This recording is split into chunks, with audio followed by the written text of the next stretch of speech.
Допустим, сегодня очень серьезная ситуация возникла, когда договорняк, так сказать, может произойти, что Крым оставить пока типа того в России. Это означает гибель моего народа. Они сделать все, чтобы выдворить народ. Это они еще сейчас особо не притесняют. Вы знаете, допустим, мировое сообщество оставит Крым за Россией, вот тогда они начнут это делать, свою политику выдворения. Создадут такие условия, что весь народ начнет уезжать.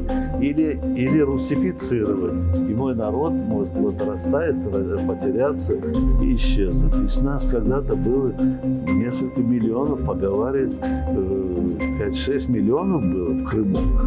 А сегодня осталось 250-300 тысяч. Кто это сделал? Это делает Россия. Только Россия. Остается одно – до полной победы, пока Крым не вернется в состав Украины. И в это мы верим. Без веры жить нельзя. Поэтому мы настроены оптимистично, потому что мы все равно в борьбе. Вот в борьбе это здорово, и человек может жить долго и находить в этом счастье даже, могу сказать.